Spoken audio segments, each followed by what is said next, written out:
What's up with y'all, man? I hope you're doing good. If you're new and you're a fan of the NBA, subscribe to this channel. So let's get straight into it. It's like it's Minute Maid, hijack 4, renegade, 24, number 8, Kobe shit fade away, ballin' since 11th grade, still in school, let him hate. So just a few days ago, I just posted this vibe-worthy video right here. The very first trade-based video so far this season. If you know me, you should already know how I get down during this time of the year. I must admit it, I act up, I can't contain myself, and I get too carried away sometimes, but I just don't care. So shortly after I made that video, ironically enough, hours later, even more rumors came out about a handful of good players being made available. So you best believe that I'm making back-to-back trade-based videos, and if you don't like it, that's too damn bad! Well, it's too damn bad! Nothing is stopping me from getting into my trade season bag. Oh, and before I forget, I suggest that you watch the entire video. No skips, because I have a very important message towards the end. I've been hyping this up for about a month now, and if you know, then you know. So let's go. Previously. Because no matter what he does, that man could drop 40 and 15, 35 and 9. Like, it don't matter what he do, because you're still gonna lose 99% of the time. So just how ironic was that? It hurts. It really hurts to be as right as I was. It does. I said that no matter what Trae Young does, he is going to lose. His superstar in the making displays that he's been putting on every other night can only go so far. The other night after I made that video, Trigger Trae proceeds to drop 42 points while rating 7 threes on stupid efficiency against the New York Knicks, just for the rest of his starters on his team to drop a combined 45 points while dropping in only 2 threes on horrific efficiency. Out of all 29 teams in the NBA, they let the New York Knicks look like they were a good, great offensive team. Who does that? Who does that? This is our lowest point of the season, and Trae Young even said that himself. So even more pressure is being put on the elderly version of Caillou, aka the Atlanta Hawks GM, Travis Schlenk. He gotta make moves. Now the two most brought up names so far this trade season for the Hawks has been Andre Drummond and Miles Turner. Andre tends to be the more popular name. Why? Well, for one, it's because he's by far the better player, and secondly, he's just the more popular player out of the two as well. Most Atlanta Hawks fans want the big dogs, the final products. We don't want to wait for nothing anymore. And can I really blame him for that?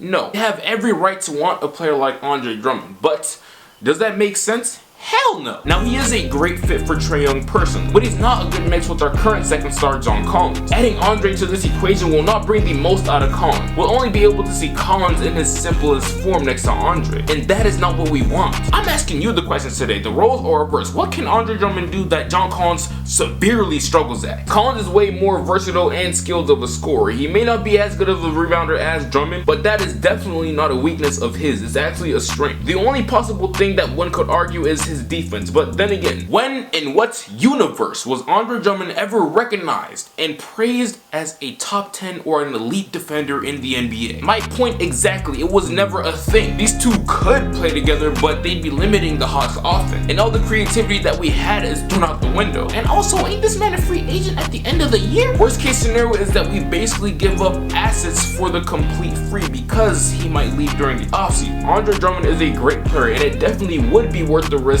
if we didn't have a 22-year-old potential all-star currently playing the 4, who does majority of his damage in the same spots as Drummond. The other name that I mentioned was Miles Turner. Miles Turner makes a heck of a lot more sense than Andre because for one, he fits our timeline. Secondly, he can do things that John Collins can't and vice versa for Miles. And lastly, he's less of an investment if things don't go as planned. If we were to trade for that man the year after this year, you'd want that max, and I don't want to be paying Andre Drummond no 27, 30 million, 32, 33, 35 million dollars. An impatient move like that could completely derail our future. Now back to the other center. It's time for us to make a move now, and it's time for Miles Turner to change scenery and let Trae unlock his full potential offensively. Now Andre Drummond may actually be a suitor for a team like the Dallas Mavericks. The Mavs, even though they're a young team, they're way more prepared to win now and could solidify themselves as a top 4 seed in the Western Conference. If they really wanted Andre on their squad, they could whip up a trade surrounding guys like Tim Hardaway Jr., Courtney Lee, Dwight Powell, and potentially a pick as well, thus leaving the Mavs with the big 3 of Luka, Zingas, and Drummond. Out of all these trades though in this video, I think that is the least likely to happen. Andre Drummond, I don't think he's going anywhere. The Mavs aren't and shouldn't be that thirsty for a center like Andre Drummond.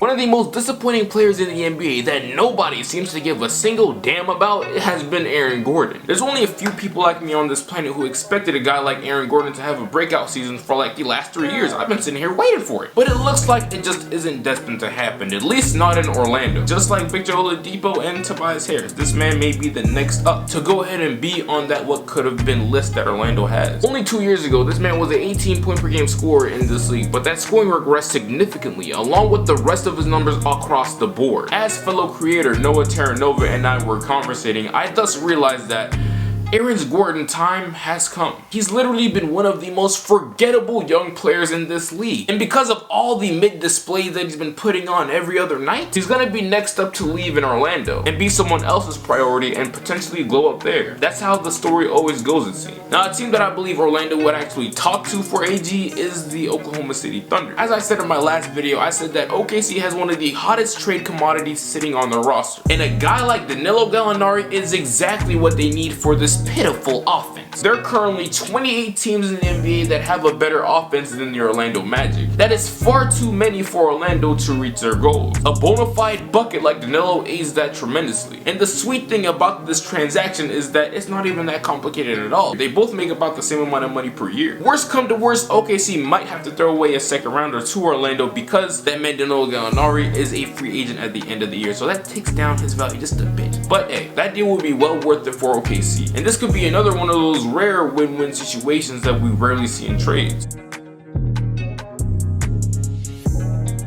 The Milwaukee Bucks really do not have to make any trades at all. They can stay as is and still make the NBA Finals. Now, whether they'll win it or not is a whole other discussion. The Milwaukee Bucks can make it an even more interesting discussion if they do the obvious. We all know this and they know this as well. One of the main things that's holding them back as a championship team is Eric Bledsoe. Eric has been playing well so far this season, as he does every regular season, but the Milwaukee Bucks are not playing for the regular season right now. It's all about the postseason. And the Bucks cannot allow themselves to go out sad,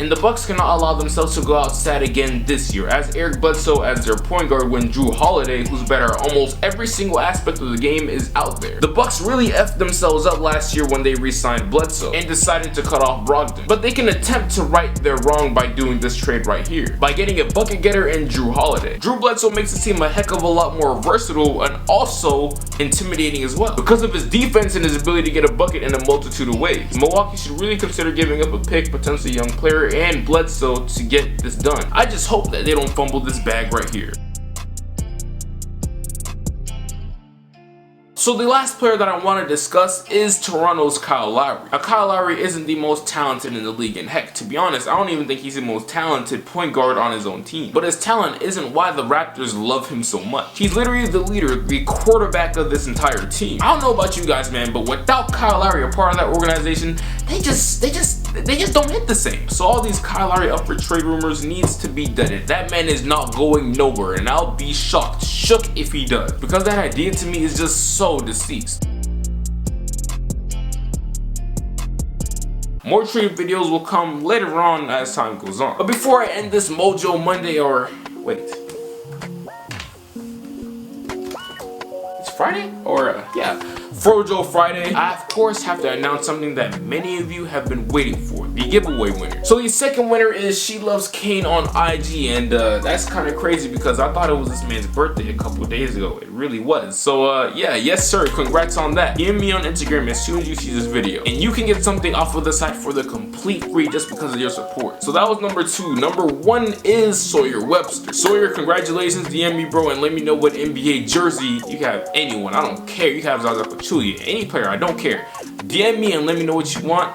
And yeah, man, congratulations, and I really do appreciate you two, and also literally everyone watching this video right now. I'm definitely gonna have more of these going into the future as usual. And yeah, man, if you don't already, make sure you follow me on Instagram and also my clothing page. By the way, we're having something drop over there, something very special drop over there next month. But anyways, follow me on Instagram because all my giveaways are gonna be taking place over there. As I said, this is the end of the video, man. I really don't have much to say. I really do appreciate you. Make sure you go ahead and leave a like, comment your thoughts, and also share this video at least 1, 2, maybe 3 of your friends. And yeah, until next time, I'll get right with you. Make the day great.